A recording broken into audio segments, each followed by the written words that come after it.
Ben, salut Stéphanie et Marc. Enchantée que vous puissiez donner un peu de votre temps pour partager votre retour d'expérience. Donc, vous vous êtes lancé sur un projet. On va en connaître un peu plus dans l'heure qu'on a ensemble.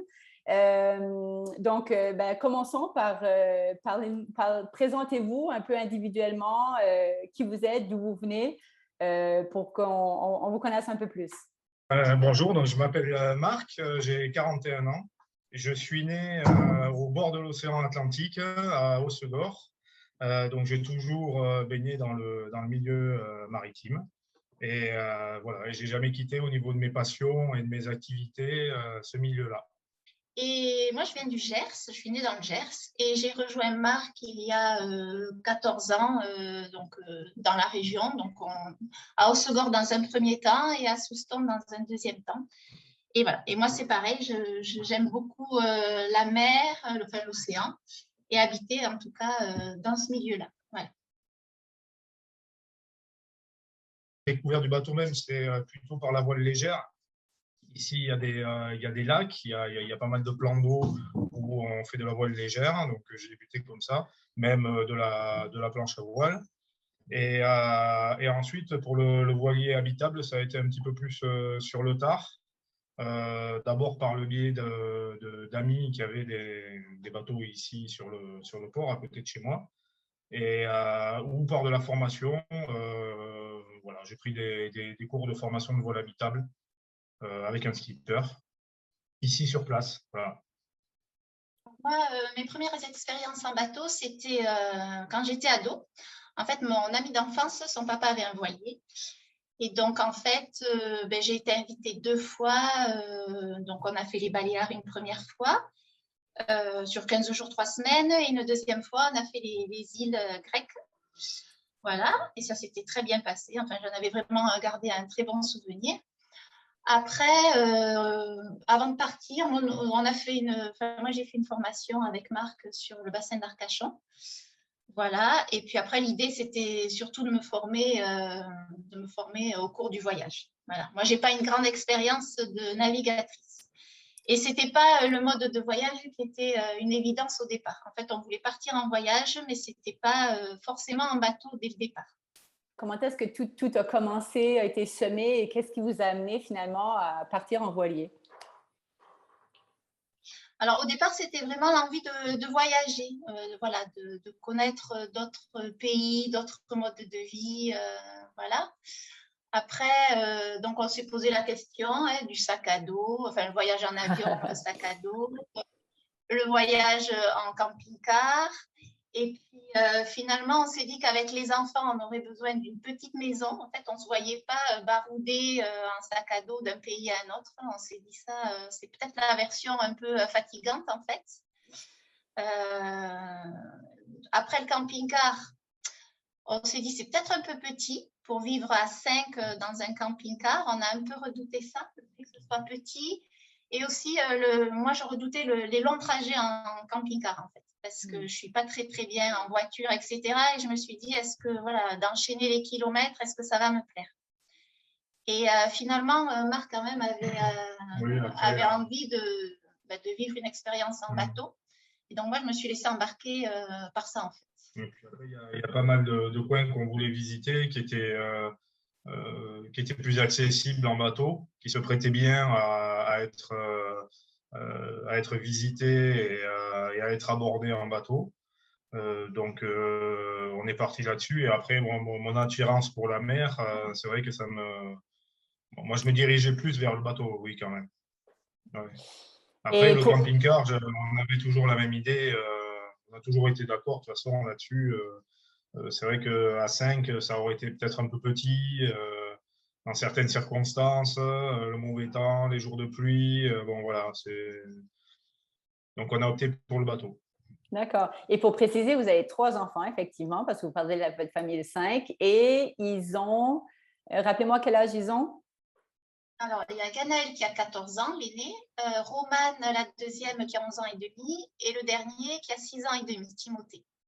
Eux se sont embarqués dans le projet comment, à quel moment est-ce que vous les avez embarqués sur sur le projet? Est-ce que c'était dans toute cette réflexion-là, on part en voyage et qu'après, vous choisissez le voilier ou c'est non, une fois que vous avez décidé de partir en voilier?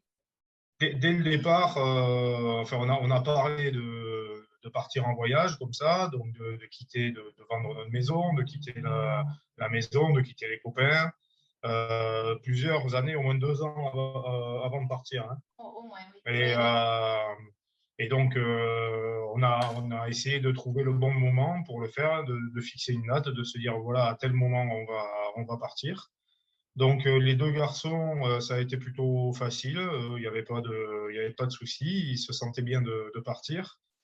Pour Roman, ça a été peut-être un peu plus mitigé au début. C'est toujours la peur de perdre ses amis. Oui. Et, mais bon, elle a vite compris qu'à l'heure actuelle, avec les moyens de communication, elle pouvait avoir un lien quotidien avec sa meilleure amie. Donc, ça a simplifié les choses quand même. Ouais. Ils ont tous les trois été enthousiastes face au projet. Mais c'est vrai, ils n'ont jamais dit non, on ne veut pas partir, non, on ne veut pas quitter la famille. Ils ont toujours été très positifs et ils le sont restés tout au long de l'aventure. Et il n'y a que Romane qui, effectivement, sans le verbaliser, mais on voyait dans ses réactions qu'elle était partagée, en fait, entre l'envie de partir et le fait de devoir quitter la famille et les amis. Donc, c'était vraiment… donc, elle le vivait un peu différemment par rapport aux garçons. Et est-ce que vous avez fait des choses particulières pour un peu aider dans cette transition-là? Oui, j'ai essayé de les intéresser aux vidéos YouTube ou au blog de certains voyageurs déjà, hein, puisque moi, pendant pas mal d'années, j'ai suivi des gens qui faisaient des voyages comme ça, en bateau, en essayant de trouver le profil qui ressemblait le plus à notre famille et aussi à notre envie de voyager sur un catamaran. Donc, comme ça, pour pouvoir s'identifier. Donc, ils en ont regardé quelques-unes, mais bon, ils n'ont pas accroché plus que ça. Non. En fait, c'était pas assez concret, certainement, pour eux. En fait, les enfants, ils vivent le moment présent par rapport à nous. Et c'est vrai que du coup, ils étaient dans une vie normale, une scolarité. Donc, finalement, les vidéos, pour eux, c'était pas concret. Ils s'y intéressaient pas, aucun des trois.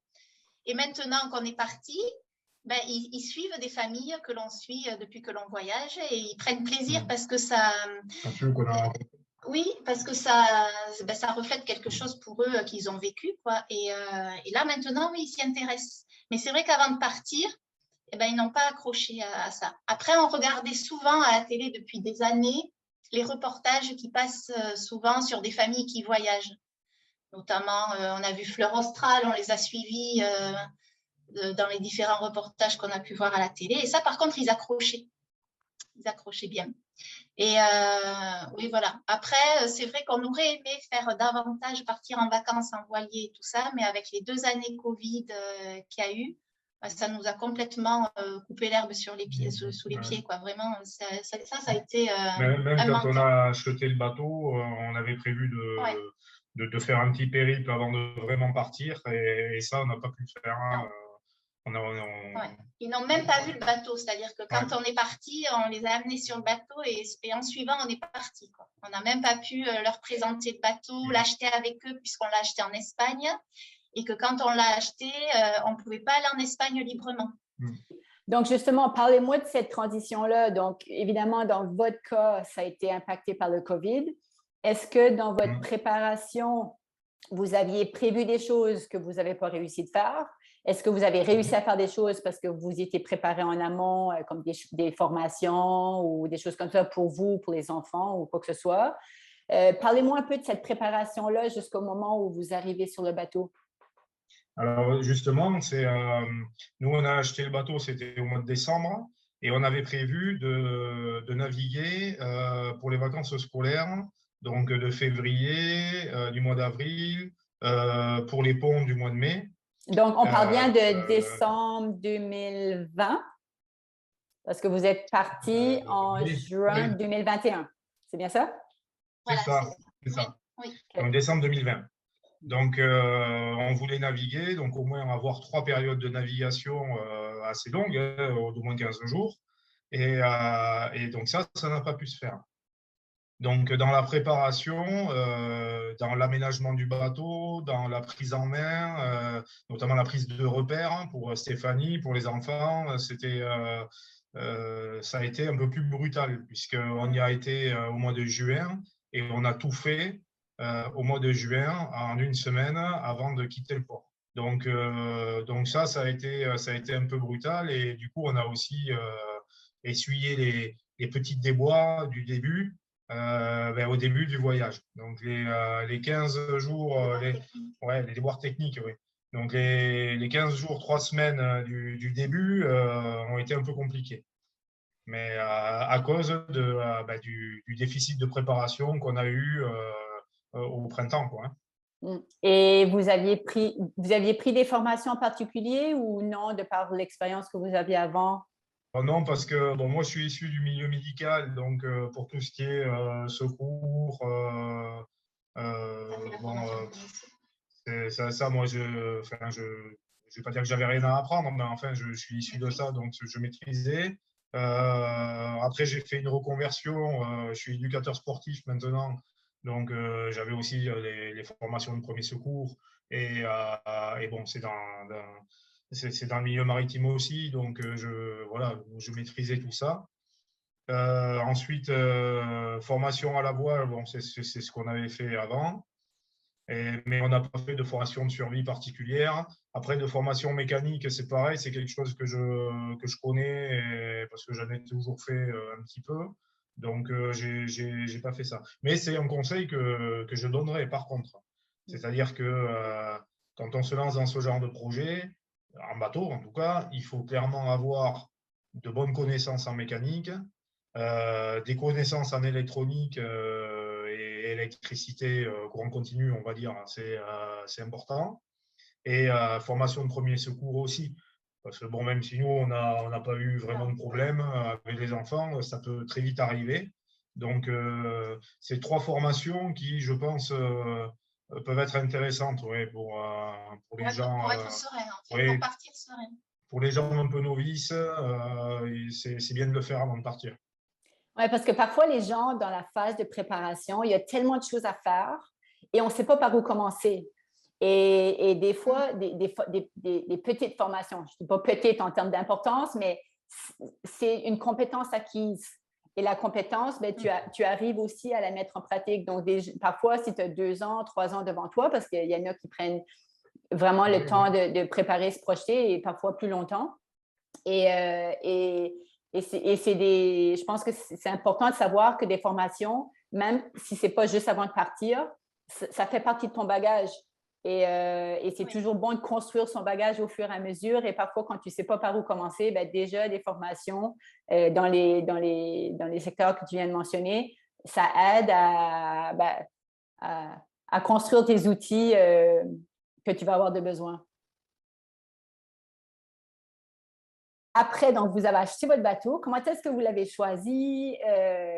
Comment est-ce que tout ça s'est fait? Qu'est-ce qui a été pour vous les critères les plus importants dans l'achat du bateau? L'achat du bateau, déjà, nous, on était partis sur le catamaran pour avoir une stabilité, un confort quand même pour l'équipage, parce que les enfants sont quand même novices et bon, même on a vu qu'en catamaran, ça peut être compliqué aussi. Mais on voulait quand même avoir cet espace-là. Après, au niveau de la taille, on regardait des annonces et parfois, sur photo, on trouvait que c'était peut-être un peu trop petit. On voulait aussi que chacun ait son espace. Donc, on a sélectionné. On est allé au salon de la Grande Motte pour voir des bateaux concrètement et se rendre compte de la taille en famille et de savoir si on se sentait de vivre sur un 40 pieds, sur un 42, sur un 44 ou plus. Et on a visité ensuite des bateaux. On a été à La Rochelle voir le bateau d'un particulier. Donc, c'était un 44 pieds. Mais bon, qui n'était pas aménagé. C'était une construction amateur, donc c'était particulier. Mais au niveau de l'espace, on s'est rendu compte que c'était ce qui nous convenait, à peu près 44 pieds.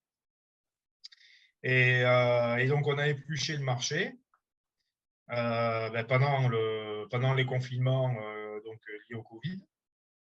Et on est tombé sur une annonce en Espagne d'un bateau qui rentrait dans notre budget et qui par contre était plus grand, puisque c'est un 50 pieds.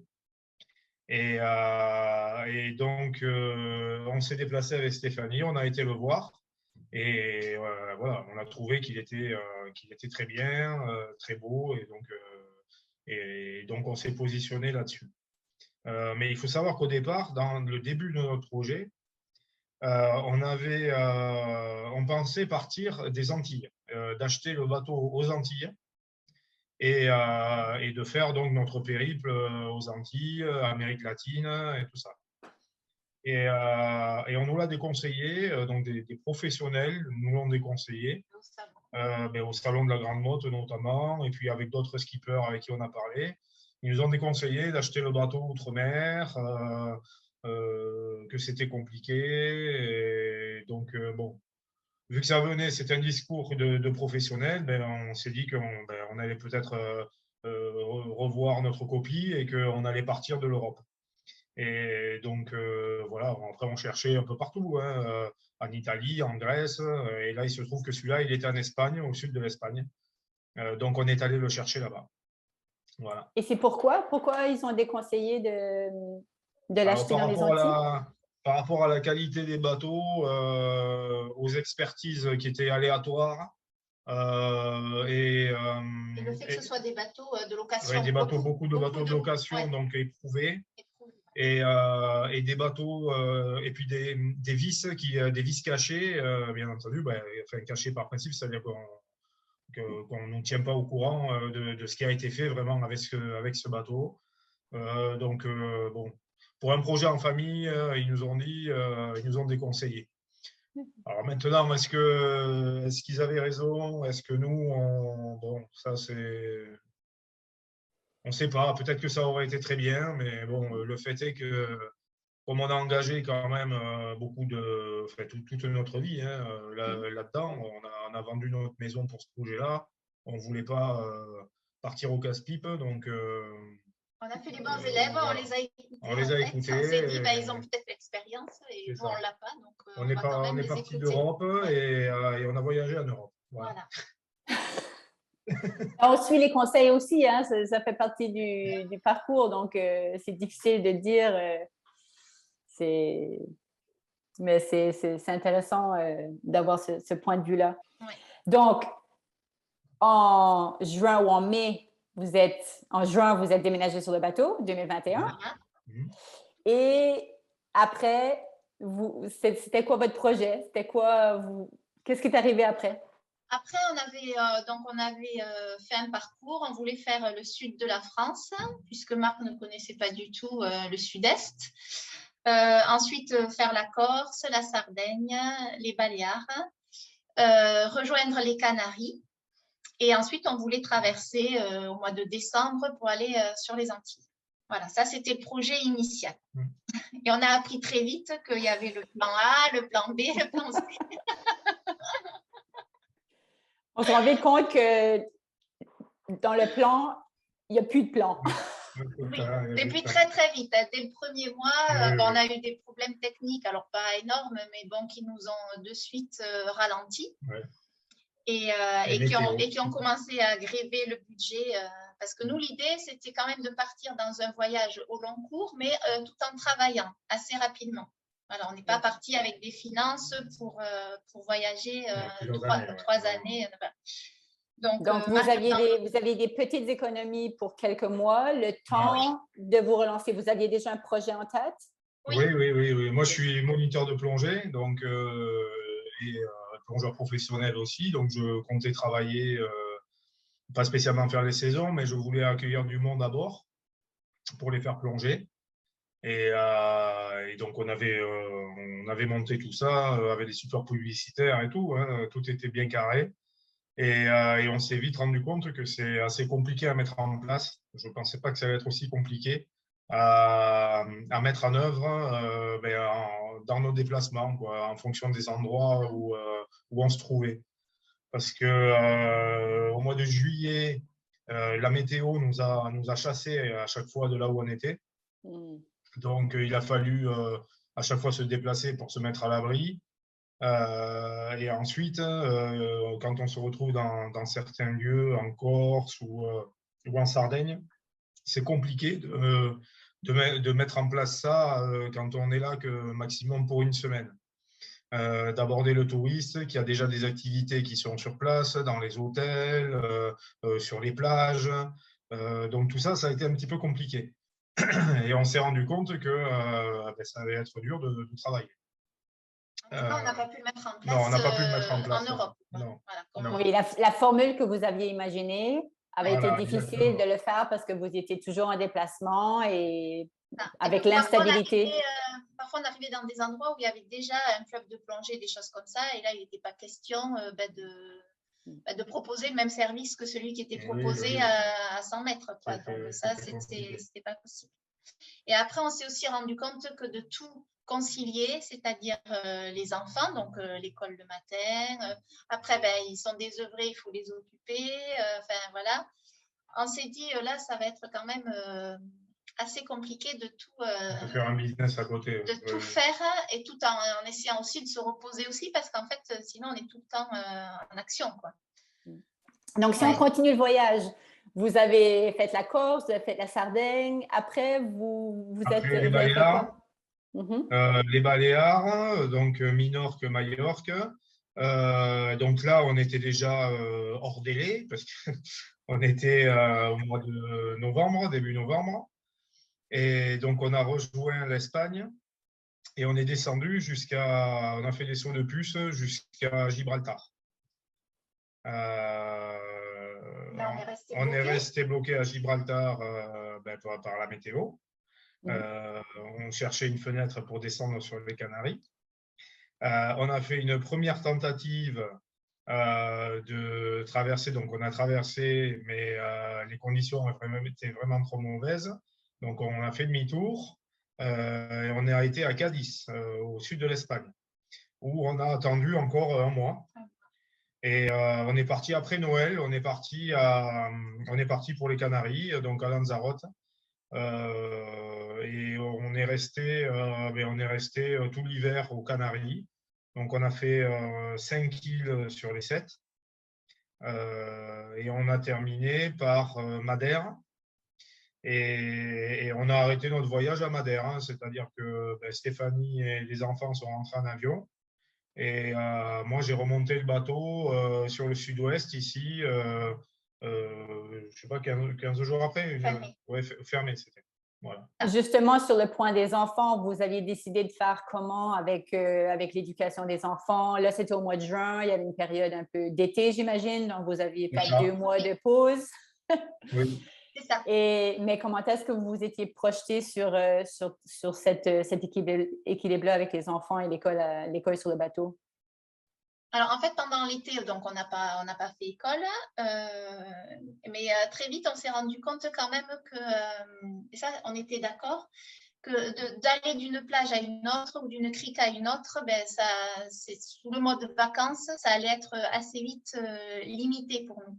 C'est-à-dire que ça ne nous nourrissait pas, en fait. On se disait, oui, bon, les plages sont belles, les criques sont belles, mais on ne se voyait pas faire ça pendant 6 mois. Au bout d'un mois, c'est long. Voilà. Donc, on était presque même contents au mois de septembre de se remettre un peu à l'école et tout ça pour vraiment occuper les journées. Bon, parce que même si on nage, on fait du paddle et tout ça, mais après, la journée, elle reste quand même longue, quoi. Et donc, on a passé l'été comme ça, mais tout en ayant en tête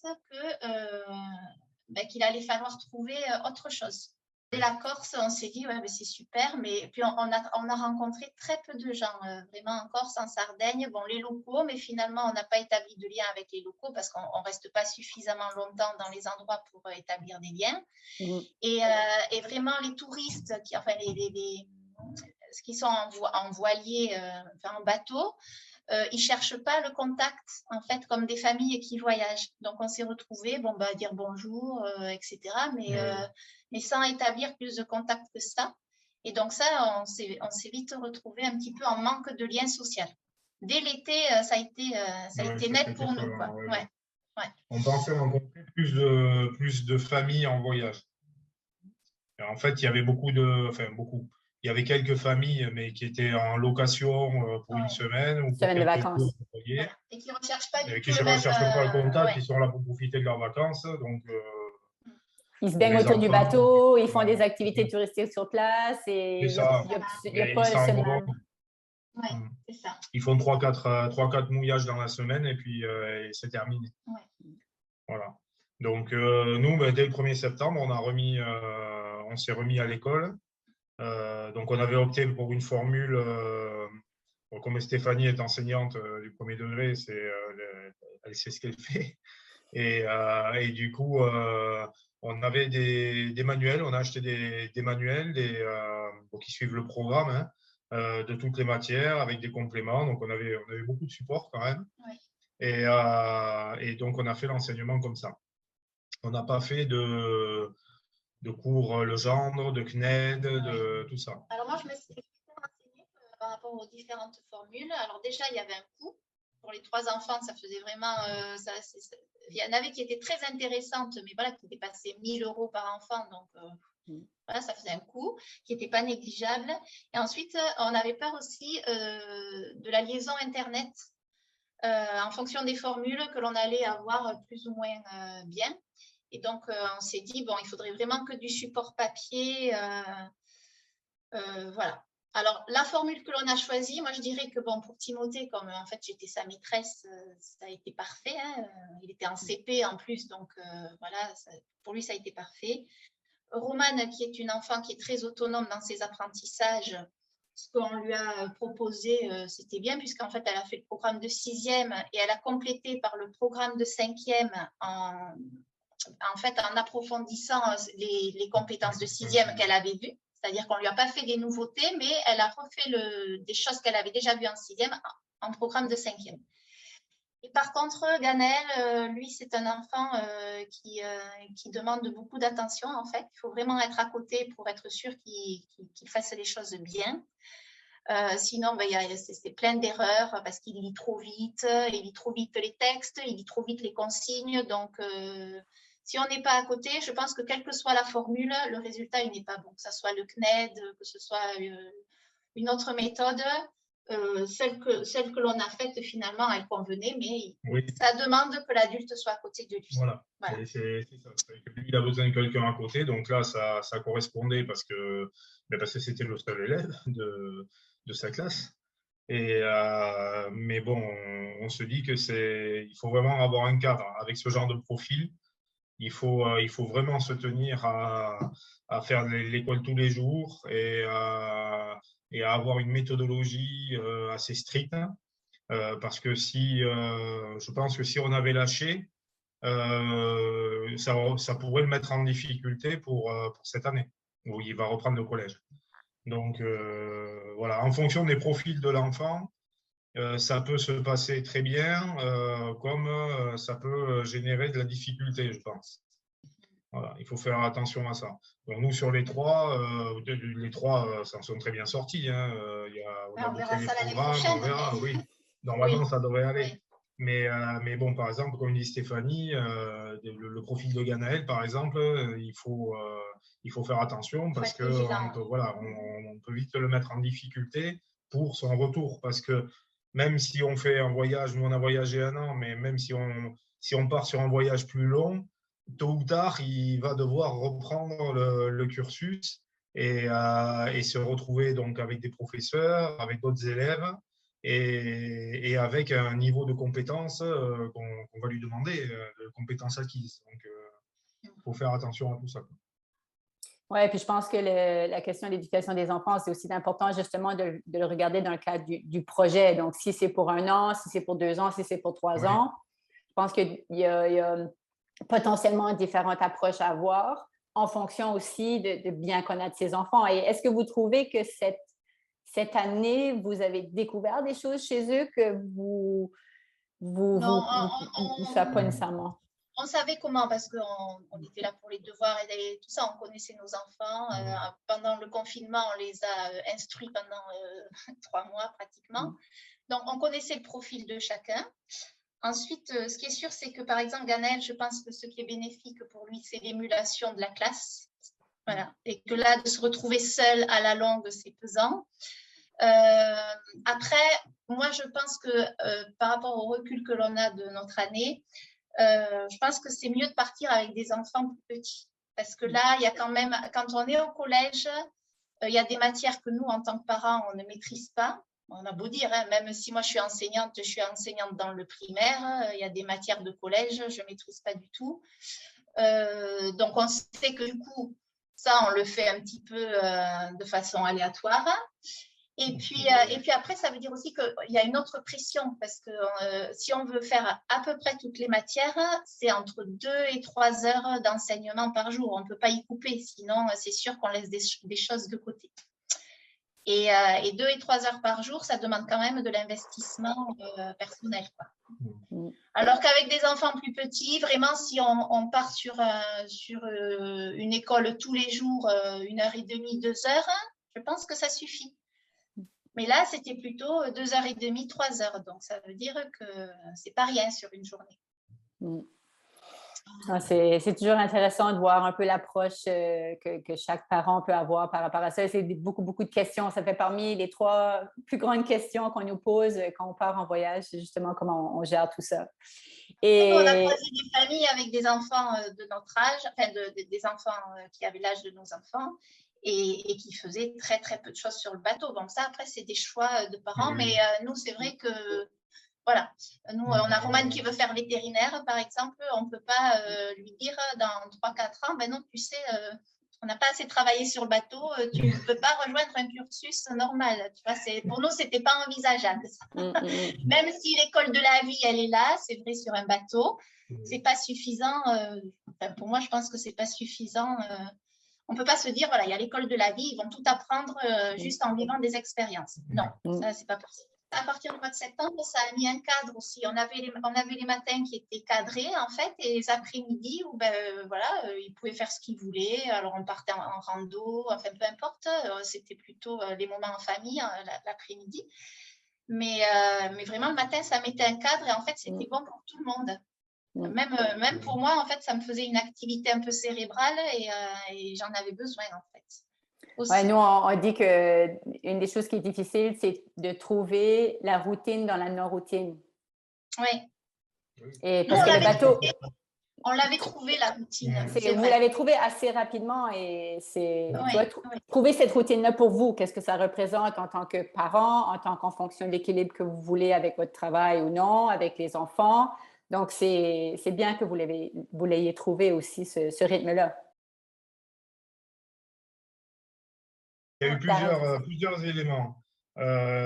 Premier élément qu'on a constaté rapidement, c'est que malheureusement, les enfants ont eu du mal à se mariniser, notamment les 2 petits. Donc, ils étaient malades en traversée. En longue traversée. En longue traversée. C'est-à-dire que dès qu'on faisait plus d'une journée, c'était vraiment pénible parce qu'ils ne se nourrissent plus, ils ne boivent plus, ils restent allongés en permanence, 24 heures sur 24. Donc, moi, j'avais déjà émis l'hypothèse que ça serait compliqué pour faire une transat. Et donc, au fur et à mesure qu'on avançait aussi, la caisse de bord a franchement diminué. Et donc, on s'était dit, on va aller se poser aux Canaries et on verra aux Canaries si on travaille pour renflouer la caisse de bord. Et éventuellement, on traversera l'année prochaine. Et ensuite, il y a la conjoncture Covid aux Antilles qui n'était pas stabilisée encore et donc qui pouvait être compliqué pour nous par rapport à notre profil sanitaire. Voilà. Nous, on ne voulait pas faire vacciner Ganaël. Voilà. On trouvait que le vaccin pour les enfants de cet âge, ce n'était pas justifié. Et donc, du coup, à partir du moment où il y a une personne qui n'est pas vaccinée sur le bateau, les contraintes se portent sur toutes les personnes. Donc, voilà, la situation ne s'arrangeant pas vraiment aux Antilles, si ce n'est aux Antilles françaises. On s'est dit, si on traverse et que l'on reste bloqué entre la Martinique et la Guadeloupe, c'était pas l'idée, quoi. Et donc, voilà, ça, en n'ayant pas de visuel outre-Atlantique, de facilité non plus, même pour travailler, on a préféré rester aux Canaries, profiter des Canaries. On a fait les Canaries à fond, on a tout bien visité, on a passé de très bons moments là. Et on a décidé voilà, d'arrêter, de continuer à voyager par contre, mais sous une autre forme. Voilà, donc, avec peut-être moins de pression finalement, oui, avec parce moins de pression. qu'on a quand même vécu cette pression financière et puis aussi les aléas météo qui finalement te privent de cette liberté qu'on pensait gagner en bateau. Voilà. On a cette contrainte météo qui est toujours là, quoi. C'est arrivé plusieurs fois qu'on aille dans un endroit en se disant qu'on allait y rester 4 jours et on finissait par y rester 3 semaines parce que la météo se gâtait. Voilà, par exemple, en Sardaigne, on a fait une traversée Sardaigne-Minorque qui a été exécrable parce que c'était la seule minuscule fenêtre qu'on pouvait prendre. Sinon, on était bloqué en Sardaigne peut-être jusqu'au mois de décembre. Donc, c'était très compliqué d'accumuler comme ça les périodes où la météo n'était pas terrible, quoi. Malgré cette pression, malgré ces aléas que vous avez vécus, est-ce que vous sentez que vous avez pu quand même profiter? Quels sont vos beaux souvenirs d'avoir passé cette année-là en famille sur le bateau? La vie au mouillage, moi, c'est ce qui est. Ouais. La vie au mouillage, où c'est là vraiment où on se rend compte qu'on a cette liberté, qu'on a un autre regard sur la civilisation. Hein. Nous, on a ce regard depuis l'eau, des gens qui sont sur la plage et qui rentrent dans leurs hôtels ou dans leur camping, ou on a un autre visuel. De se dire qu'en fait, on a flotté sur l'eau pendant un an, que notre habitation était une habitation flottante. Moi, je trouve ça génial. Mais la vie au mouillage, les petits rituels d'aller faire son petit ravitaillement de nourriture juste à côté, de se déplacer avec l'annexe, de profiter de la plage, des moments calmes le soir. Voilà. Ça, c'est le plus joli. Et après, moi, ce qui m'a plu, c'est que au final, le parcours qu'on a fait en pas tout à fait un an, si on avait dû le faire sous forme de vacances classiques, en vacances scolaires avec les enfants, il nous aurait fallu peut-être 10 ans. Oui, parce qu'on a vraiment bien pris le temps de on a beaucoup visité, chaque île. De toute façon, dès l'été, on s'est rendu compte que d'aller d'une plage à une autre, ça n'allait pas être suffisant pour nous. Donc, on a pris le parti, en fait, de s'arrêter longtemps. Alors, parfois contraint par le mauvais temps, mais parfois par choix, et donc de se déplacer. Et à chaque fois, sur chaque île, on a loué une voiture et on a vraiment sillonné les îles. La seule chose qui nous a manqué, c'est un peu le contact avec les locaux. Ça, c'est vrai qu'on n'a pas réussi à établir réellement de contact avec les locaux. Après, ce qui a été super aussi, c'est les quelques rencontres, parce que même si on n'a pas rencontré beaucoup de familles, on a quand même fait des rencontres de voyageurs. Il y a des rencontres solides.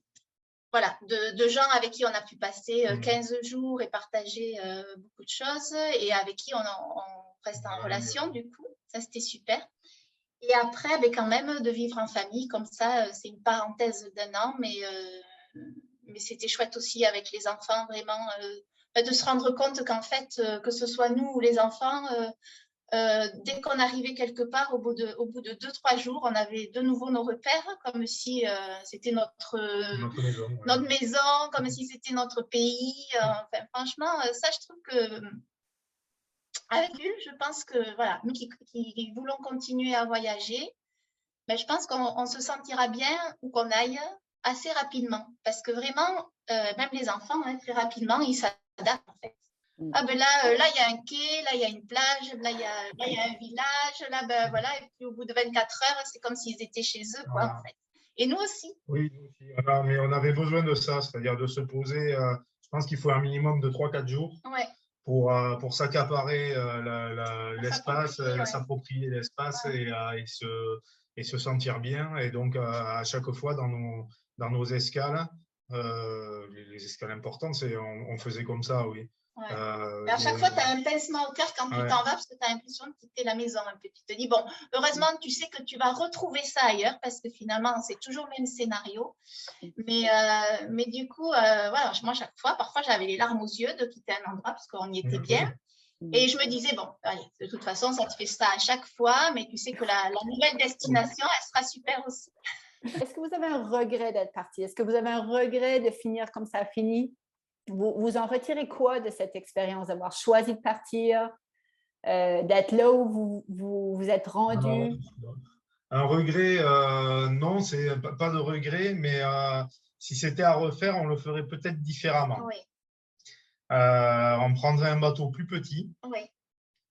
On prendrait plus le temps dans la préparation. Alors bon, ça, malheureusement, ça a été lié c'est pas vraiment de notre fait, mais il faut prendre le temps de préparer quand même le bateau correctement. Mais on prendrait plus petit et peut-être qu'au final, on partirait vraiment des Antilles, comme on avait prévu au départ. Oui, tout à fait. En fait, je pense que quand on a une idée en tête, bon, même s'il faut écouter les conseils des uns et des autres, je pense qu'il faut quand même rester sur ce que l'on a envie dès le départ, quoi. Parce que c'est sûr que là, moi, je suis très contente d'avoir fait le périple que l'on a fait, mais si avec du recul, je me disais on ne part que 1 an, ben, j'aurais préféré aller dans des destinations un peu plus exotiques, quoi, vraiment, voilà. Plus dépaysantes. Plus dépaysantes, voilà. Des choses que l'on ne peut pas faire sans faire 8 heures d'avion. Alors que bon, c'est vrai que la Corse, on peut y aller facilement de France, etc. Mais au final, je ne regrette pas parce que c'est vraiment une expérience de vie. Et puis, c'était un rêve que l'on avait. Donc, ben, on l'avait devant nous. Maintenant, on l'a derrière. On va pouvoir aller vers autre chose. Et après, ce que je voulais dire par rapport à ce que ça nous a apporté, c'est vraiment qu'en bateau, tu prends conscience qu'il faut vivre au jour le jour, prendre les choses comme elles sont, comme elles arrivent. C'est-à-dire que tu oublies les projets à long terme, etc. Et ça, je pense que dans la vie de tous les jours, même sur Terre, ben, c'est important parce que tu ne peux pas tout contrôler, quoi. Et ben, tu fais un peu comme en bateau, c'est-à-dire que ben, c'est comme ça aujourd'hui, ben, voilà, tu prends comme ça arrive, en fait. Et vraiment, en bateau, tu es obligé de faire comme ça. C'est vraiment une leçon, en fait, de vie. Et ça, une fois que tu rentres, ben, il faut s'appliquer à le faire sur Terre aussi, quoi. C'est vraiment enrichissant parce qu'il faut vraiment lâcher prise en fait sur plein de choses en bateau et sur Terre, je pense qu'on ne lâche pas assez prise justement. Mais après une année en bateau, il faut essayer justement de lâcher prise parce qu'on ne peut pas tout contrôler. Et vraiment en bateau, tu ne contrôles pas la météo, tu ne contrôles pas les conditions de navigation. Donc, en fait. Et on arrive vraiment à se détendre par rapport à ça. Ouais. Moi, j'ai eu un contre-coup en rentrant et je l'ai encore. On est dans une région touristique, nous, donc il y a du monde. Mais en fait, l'effervescence au quotidien, là, que ça soit en voiture, que ça soit les choses à gérer, les déplacements, c'est une sorte d'ébullition qu'on n'a pas eu là, pendant 1 an. Et là, moi, j'ai un contre-coup de ça, oui. Sur le bateau, il y avait un autre stress parce que, bon, c'est le bateau, mais ce côté calme et ce côté où on ne fait pas des projets comme ça à long terme, où on vit au jour le jour, ça fait vraiment du bien, ça. Votre projet après, c'est quoi? Est-ce que vous savez comment est-ce que vous allez prendre un peu cette idée du voyage et vous allez le transformer autrement ou c'est encore en réflexion? Alors, on en a déjà parlé. Voyager en bateau, on le refera certainement, mais en location. On louera des bateaux aux endroits que l'on veut faire. Mais après, on va repartir en voyage comme le voyageur lambda, j'ai envie de dire, sur des destinations qui nous tiennent à cœur, notamment l'Amérique latine. Voilà, on veut amener les enfants là-bas pour leur montrer l'Amérique latine. Mais bon, ça sera sous forme de voyage classique, j'ai envie de dire, hein. On prendra l'avion Oui. et on se déplacera sur place. Ouais, en fait, on a gardé cette envie-là, et puis surtout en rentrant, parce que les enfants, en fait, ils nous ont toujours suivis sur quelle que soit notre décision, parce que ça a été un petit peu en dents de scie, hein, depuis le mois de décembre. On traverse pas, on rentre, que fait-on, quoi. Ils ont été super sur toute la ligne, et puis les trois, ils nous ont toujours suivis, quelle que soit notre décision. Ils disaient, bon, ben oui, si on continue, ben, c'est super, et puis si on rentre, ben, c'est bien aussi. Donc, on n'a jamais eu de pression par rapport aux enfants. Mais par contre, on leur a promis, parce que ben, nous, on leur avait quand même parlé de la Polynésie, de l'Amérique centrale, enfin, on voulait aller au Costa Rica et tout ça. On leur a promis qu'on irait quand même voilà, sous une autre formule, mais qu'on serait peut-être plus détendu, parce que là, ben, il y avait la pression, voilà, ce dont on a parlé. Et voilà, on leur a dit ça, on le fera. Donc, on ne veut pas se remettre dans un trip de gros emprunts ici pour la maison et tout ça. Ça, c'est vrai que le fait d'habiter dans un petit espace, bon, même si on était à l'aise sur le catamaran, on s'est dit que voilà, la grande maison à financer de 200 mètres carrés et tout ça, c'était pas pour nous. Donc, ça a un peu rétabli les priorités, en fait. Oui. Donc, on sait maintenant, même sur Terre, même si on réintègre une vie avec un travail, une maison, un emprunt, etc., on sait que notre priorité, c'est quand même d'amener nos enfants voyager et découvrir ce monde que l'on voulait découvrir avec le bateau. Voilà. Alors, ça sera différent, mais on le fera quand même. Pour moi, le voyage, c'est un cheminement. C'est pas un début, c'est une fin. Il n'y a pas de début, il n'y a pas de fin. C'est un cheminement, et c'est en fonction du pourquoi on le fait. On ne sait pas vers où ça va nous amener. Et c'est pour ça que j'ai posé la question si on a du regret dans quelque chose, parce que ça n'a pas eu la forme qu'on l'avait imaginé. Pour quelqu'un, on peut dire, ils sont partis, mais ils sont revenus après 1 an, quand leur but, c'était de faire plus. Et pour moi, non, vous avez eu le courage de partir. Vous avez pris les moyens de partir. On prend les décisions en connaissance de cause, au fur et à mesure qu'elles se présentent. Mais après, quand on s'écoute, quand on s'écoute soi-même, son couple et ses enfants, et ça peut nous amener vers des endroits où on n'aurait pas imaginé. Et même le cheminement que vous avez fait maintenant à terre, dans les choix que vous faites autrement, c'est les choix aussi que les enfants vous voient faire, et que vous mettez vos priorités différemment, que vous ne subissez pas, mais que vous créez l'idéal en fonction de vos valeurs. Et c'est ça que je trouve intéressant. C'est le cheminement que vous faites, et que justement, on ne sait pas dans 1 an, dans 2 ans, mais vous faites l'action, vous le faites, et ce qui arrive, arrive, et on prend toujours les décisions en connaissance de cause. Donc ouais, est-ce que vous sentez un peu comme ça, que ça a été comme un gros tremplin vers peut-être votre vie? Oui. En tout cas, c'est de la remise en question rapide. Quand on vit sur le bateau, on doit se remettre en question et revoir ses plans rapidement. Et quand on vit sur Terre, on a aussi des changements comme ça dans la vie, mais peut-être on met 5 ans à les mettre en œuvre, 10 ans à les mettre en œuvre, alors que là, sur le bateau, ça peut être en 1 mois ou même en 15 jours, on prend des décisions radicales et pour la suite du chemin. Et donc, nous, c'est ce qu'on a fait. On avait bien mûri notre projet, on l'a fait. Il a été plus court que prévu parce que ben, voilà, on s'est remis en cause en réadaptant notre priorité. Il faut toujours être, voilà, savoir changer de pied pour se remettre sur le chemin que nous, on veut vraiment. Et en bateau, ça se fait peut-être, sur ce genre de voyage, ça se fait peut-être plus rapidement que la normale. Oui. C'est-à-dire qu'au fur et à mesure que les choses se passent, en fait, avant de partir, on peut se préparer sur certaines choses, mais après, on ne peut pas. C'est au fur et à mesure que les choses se passent que on réagit différemment par rapport à ce que l'on aurait peut-être anticipé. Et c'est vrai que voilà, on a réadapté au fur et à mesure que les choses se passaient. Et c'est vrai que même nous, au bout d'un an, on se dit mais qu'on est quand même content de retrouver une vie sociale à terre, même de retrouver un travail. Alors que moi, il y a 2 ans, quand j'ai fait ma disponibilité, j'en avais un petit peu assez de mon métier. Donc là, ça m'a permis de faire une parenthèse et ça m'a reboosté. Là, je reprends mon travail, mais je suis un peu reboostée par rapport à ça. Et c'est vrai que quand on est parti, bon, c'était le contexte Covid, on en avait un peu, je pense, tous ras-le-bol de tout. Et le fait de s'éloigner comme ça, ça nous permet aussi de voir ce qui est important pour nous et ce qui nous manque en fait. Voilà. Que ce soit la famille, les amis, même d'avoir une activité, finalement, ça nous a manqué. D'un moment, on s'est dit, mais partir le matin, alors c'est vrai que parfois on a un peu la tête dans le guidon, on aimerait avoir un break, mais là on l'a eu.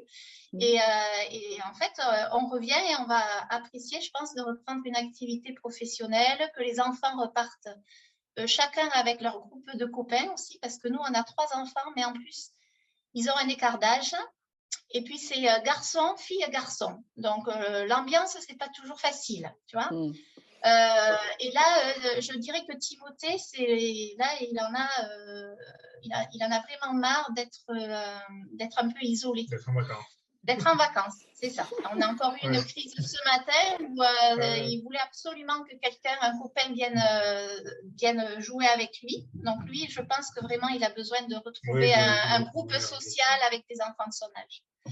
Donc là, moi, je suis contente qu'eux, ils retrouvent aussi une vie sociale avec leurs amis et des groupes de copains de leur âge, quoi, vraiment. Mais malgré tout, on a quand même apprécié dans le contexte social qu'il y a eu là pendant cette année, on a vraiment apprécié d'être en suspens en fait. Oui. En vivant sur le bateau, on avait l'impression d'être comme un satellite. On était un peu loin de tout ça. Voilà, personne n'est venu nous embêter là où on était et on n'avait pas de lien, on ne regardait pas les infos, donc c'était un moment vraiment suspendu. Et ça, c'est vraiment agréable, quoi, parce que oui, parce que le contexte était en France difficile. cette année. Donc, on a été préservé de ça, en fait. Ouais. Et là, on rentre un peu dans sa petite bulle. Exactement. C'est ce que je voulais dire, je pense que c'est important aussi, c'est que nous, on a quitté une vie que l'on aimait aussi. Tu vois, Lina, on avait chacun un travail quand même que l'on aimait. On vit dans une région que l'on aime, on avait une maison que l'on adorait.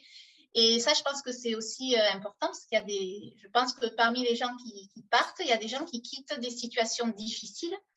Donc, c'est pour ça que le retour sur Terre, il est assez facile pour nous parce que nous, on retrouve quelque chose que l'on aimait, en fait. On retrouve une famille, on retrouve des amis, on retrouve une région que l'on aime. Donc, franchement, nous, le retour sur Terre, c'est pas... c'est pas... Oui, voilà, c'est facile. C'est facile parce que quand on est parti, on a quitté des choses que l'on aimait et ça, c'était un petit peu à contre-cœur. Mais bon, c'est jamais blanc ou noir, en fait. Voilà, hein. Tout n'est pas blanc dans le voyage et tout n'est pas noir quand on revient, heureusement. Pour finir, je sais que vous avez déjà mentionné des points de ce que vous auriez fait différent. S'il y a d'autres familles qui disent qu'on a envie de partir, qu'est-ce que vous leur diriez comme les 2, 3, 4 petites choses que vous leur donnez comme un conseil? Alors, de le faire, déjà. Voilà, s'ils veulent partir, il faut partir, il faut se lancer. Stéphanie a parlé de l'âge des enfants. Quand on a des enfants, c'est vrai que, alors trop petits, je pense que ça peut être compliqué aussi, mais enfin, voilà, dans le début du primaire, fin de maternelle, avant 10 ans. Avant moi, 10 je pense ans, avant le collège, au moins, on n'a pas trop de pression au niveau de l'école. Voilà. C'est-à-dire qu'il faut faire l'école, bien sûr, mais du coup, on se met pas, ça ne prend pas trop de temps et d'énergie dans la journée. Après, financièrement, prévoir quand même une bonne assiette, hein, si on ne veut pas devoir écourter son voyage à cause de ça, c'est dommage. Et pour ceux qui veulent vraiment partir en bateau, ne pas avoir trop grand au final. Peut-être, alors nous, le monocoque, je ne sais pas si on serait passé sur monocoque, voilà, compte tenu que les enfants sont malades. ils ont été malades en catamaran, ils ont été malades en monocoque. Mais Oui, c'est quand même plus confortable voilà, au mouillage. c'est quand même plus confortable au mouillage dans pas mal de situations. Mais vu la tournure que prend la plaisance, je pense qu'il ne faut pas voir trop grand au niveau des bateaux. Au niveau des frais, en Voilà, fait. Parce que plus on a grand, plus les frais sont importants. Au niveau des frais, des places, des mouillages qui deviennent de plus en plus payants, où il y a beaucoup de bouées, où les grands bateaux ne sont pas toujours très bien vus. Donc voilà. Après, moi, je pense qu'il faut prévoir les choses essentielles, c'est-à-dire, comme on a dit tout à l'heure, la formation médicale, savoir se débrouiller d'un point de vue technique sur un bateau. Et en même temps, pas trop prévoir, parce qu'il faut savoir que de toute façon, ça ne se passera jamais comme on a prévu que ça allait se passer. Il faut laisser le minimum de place au hasard. Donc, je pense qu'il faut qu'il y ait au moins une des deux personnes qui soit bricoleur. Mais bricoleur dans le bon sens du terme, hein, pas bricolo, comme je dis, c'est-à-dire bricoleur, pas bricolo. Bien dit ça, je n'avais jamais entendu ça. Et ça, c'est important. Mais après, oui, se laisser mener, mais partir, pas se mettre de frein, trop de pression non plus. Hein. Oui. Il ne faut pas trop se poser de questions, je pense, parce que sinon, après, on ne part pas. Et puis sinon, on peut pas, dans le voyage en bateau, on ne maîtrise pas beaucoup de choses. Donc, il faut déjà à la base accepter ça, qu'on ne pourra pas tout maîtriser. Donc, celui qui aime tout maîtriser, c'est sûr qu'il va être hyper déstabilisé par une vie en bateau. Et moi, si je peux donner un dernier conseil pour les gens qui seraient justement un peu, je ne vais pas dire peureux parce qu'on n'est pas peureux quand on fait ça, mais qui ont une petite appréhension du voyage en bateau, peut-être que partir d'Europe, c'est peut-être une bonne solution parce qu'on sait que il y aura toujours un port, il y aura toujours une facilité aussi pour trouver des pièces en cas de problème, des hôpitaux proches. Voilà. Ça peut être une sécurité. Une sécurité de rester en Europe ou de partir au moins d'Europe. Voilà. Après, ça simplifie les choses. Ce qui manque en Europe, c'est quand même les familles qui voyagent. Oui. Ça, moi, c'est mon grand regret de ne pas avoir vécu davantage de rencontres avec des familles comme nous. Parce qu'au final, on a rencontré du monde, mais pas avec des enfants, avec très peu d'enfants. Et donc ça, c'est vraiment le grand regret de notre voyage. Voilà. Après, tout le reste, j'accepte tel qu'on l'a vécu, mais vraiment, je pense que pour les enfants, ils auraient gardé un souvenir différent si on avait rencontré d'autres familles. On est parti au mois de juin. Si on avait traversé au mois de novembre, ça aurait été super parce que voilà, on aurait fait l'Europe comme on l'entendait, sans trop rencontrer de monde, mais après, on aurait rencontré toutes les familles qui avaient traversé. Et ça, je pense que finalement, même si on avait fait ça que sur une année, pour moi, le voyage aurait été parfait.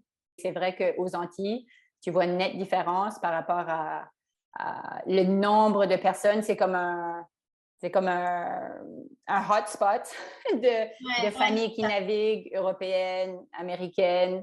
Donc, tu as vraiment un mélange et le nombre est plus grand. Donc, ça facilite définitivement ces rencontres-là. Mais souvent, c'est que tu as comme un parcours de familles qui partent à peu près en même temps, qui partent à peu près, tu vois, de l'Atlantique, de la Bretagne, disons, je disais, puis qui descendent vers les Canaries, qui descendent vers le Cap-Bac, qui descendent. Et quand tu attrapes le lot, ça se passe plutôt bien. Tu te sens comme s'il y a beaucoup de monde qui voyage. Mais si tu es un tout petit peu en avant ou un tout petit peu en arrière, tu te sens comme si tu ne fais pas partie du train. Oui, nous, on a loupé le train qui a traversé. Voilà.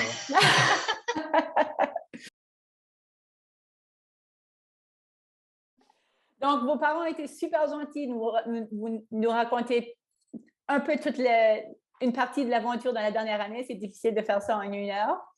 Oui. Mais je voulais en profiter puisque vous êtes partant de savoir comment est-ce que cette année s'est passée pour vous. Un peu au début, au milieu, à la fin, ce que vous avez envie de partager pour que d'autres familles qui sont comme vous, je ne sais pas si vous regardiez, vos parents ont dit qu'ils vous faisaient regarder des vidéos avant de partir. Maintenant, c'est vous qui avez fait cette aventure-là et qu'est-ce que vous aimeriez de partager avec d'autres jeunes qui peuvent regarder? Comment est-ce que tu t'es senti avant de partir? Comment vous êtes senti avant de partir quand vos parents vous ont dit on part en voilier? Alors moi, j'avais hâte de partir, hâte de faire la première navigation. Ouais, moi, j'ai tout aimé. Alors, Mais qu'est-ce que tu as le plus aimé alors? Toi, tu étais motivé, alors tu étais partant pour l'idée de partir pendant un an, ça t'a plu? oui, ça Et m'a qu'est-ce que tes plu. plus beaux souvenirs? Ben, déjà, oui, ça lui a plu. De faire l'école sur le bateau à distance et de faire ce rythme, donc de travailler le matin, que le matin. Je trouvais ça vraiment pas mal. Le fait bah, de jamais être dans le même endroit pendant la classe et tout ça, c'était agréable. Après, les points, en fait, j'ai adoré faire cette expérience. Peut-être ce qui était un peu plus dérangeant, c'était de rester un peu trop longtemps à certains endroits. Certains endroits bloqués par la météo, c'était un peu plus pénible. Et qu'est-ce que les endroits que tu as préféré visiter? La Corse Mhm. et les Canaries et Madère. Est-ce que Voilà. c'est des endroits que tu connaissais avant? Non, jamais, aucun. Mais le climat, l'eau, les gens sont gentils et l'ensemble est chouette. Juan, toi, est-ce que tu as envie de partager quelque chose? C'est quoi tes coups de cœur Qu'est-ce que tu as aimé de cette dernière année? Ben, moi, ce que j'aimais bien, c'était à chaque fois visiter différents endroits et tout ça que je ne connaissais pas. Découvrir les spécialités, comment ils vivaient, etc. Dans les îles, parce qu'on ne fait que des îles. Et donc ça, c'était cool. Après aussi, j'aimais bien à chaque fois découvrir chaque île parce que chaque île sont différentes. Même dans les Canaries, même si c'est un archipel, c'est vraiment chaque île a sa propre identité. Et donc ça, à chaque fois, tu peux t'en faire une opinion différente. Voilà, moi, j'étais pas très, très bien dans les navigations, donc voilà, c'était pas mon grand plaisir quand on partait. Et qu'est-ce que tu penses que ça t'a amené, ça, cette difficulté-là que tu as vécue dans les navigations? Comment est-ce que tu t'en... Alors, j'ai appris la patience. La patience envers... Parce que tu peux rien faire quand tu peux pas t'arrêter, tu es en pleine mer, tu peux pas t'arrêter. Et donc, c'est beaucoup de patience et aussi de prendre sur soi parce que pendant les navigations, c'est vrai que c'était pas toujours facile à cause de la météo. Et, mais sinon, voilà. Et si tu rencontrais d'autres enfants qui sont en train de dire, ah, ben, mes parents pensent de faire un voilier, qu'est-ce que tu leur dirais par rapport à ce type de voyage? Je leur dirais qu'il faudrait qu'ils partent parce que c'est quand même une super expérience. Mais je leur donnerai aussi des conseils, enfin pas des conseils, mais je leur dirai ce que moi j'ai ressenti de négatif et pour qu'ils ne le fassent pas, entre guillemets. Pour qu'ils apprennent de ton expérience? Pour qu'ils soient préparés. Pour qu'ils apprennent. Qu'est-ce que tu leur dirais justement sur peut-être se préparer différemment ou de pouvoir, je sais pas, connaître quelque chose qu'ils ne peuvent pas même imaginer c'est quoi la vie en bateau? Déjà, d'essayer de naviguer en mer, au moins une journée pour voir ce que ça fait vraiment. Et puis après, le reste, c'était génial. Enfin, tu te baignes et tout ça. Mais c'est vraiment, partir en mer comme ça, tu es tout seul, c'est long. Ouais. Tu es contente d'être de retour? Oui, pour des choses, oui. Retrouver tes amis, retrouver ta famille. Voilà, c'est ça. Ouais. Il y a toujours des bonnes choses à retirer de chaque expérience, hein? Ta maman avait parlé de vivre le moment présent. Oui. Profiter de là où on est. Ouais. Ben, merci. C'est vrai que moi, j'ai trouvé les enfants très positifs, même parfois plus que nous, les adultes, ou parfois, tu vois, nous, on n'avait pas le moral et c'était eux qui nous disaient, bon, même non, qui nous reboostaient en fait. Moi, je les ai trouvés hyper positifs et puis patients, parce que c'est vrai que parfois les traversées, c'est long. Et honnêtement, tu te dis, alors toi en tant que parent, tu te dis, bon, il faut que je les occupe, mais quand tu n'es pas bien, tu peux pas, tu sais. En fait, non, ils traversent ça avec philosophie, quoi. Franchement, et dès que tu arrives, hop, ça y est, ils sont requinqués. En 20 minutes, on remange et hop, on part pêcher. En fait, c'est là que tu te dis, en fait, parfois, il faut vraiment être comme les enfants, quoi. Ils ont cette spontanéité et ce recul sur les choses que nous, parfois, on n'est plus comme ça, quoi. Parfois, ils nous ont donné des leçons, quoi. On se disait, nous, en fait, on est un peu plus casse-pieds, quoi. Tout à fait. En tout cas, merci, Romane, de nous partager ces quelques petits mots. C'est bien apprécié. On a perdu Timothée, je pense. Je pense que oui, Timothée, tu vois, il ne voulait pas venir et puis là, il a dit, oh, ben moi, j'ai tout aimé, hein, tu lui dis. C'est bien. Il s'est présenté, il a fait son coucou. Déjà, c'est super. Voilà. Lui, il a tout aimé, je pense, mais peut-être, voilà, il n'a pas eu assez de relations avec tes enfants. Ça, c'est sûr. Mais après, c'est une vie de liberté pour les enfants. Voilà. Pas trop de contraintes, ils apprécient toujours. Hein. Je pense que pour la rentrée, vous allez quand même avoir des belles histoires à raconter à vos copains, je pense. Oui, je pense. Après, ils ont déjà revu tout le monde, quoi. Ah, ok. Bon, ben, c'est super. Ça a été la priorité la première semaine quand on est rentré, on a fait le tour. J'imagine. Bon, ben, un grand merci pour nous ouvrir la porte de votre histoire et d'avoir partagé tout ça. Avec plaisir. Et on vous souhaite vraiment une belle continuité dans votre aventure de la vie. Oui, merci. Ben, vous aussi, une belle continuation en voyage. On vous suit de toute façon. Merci. On se dit à bientôt.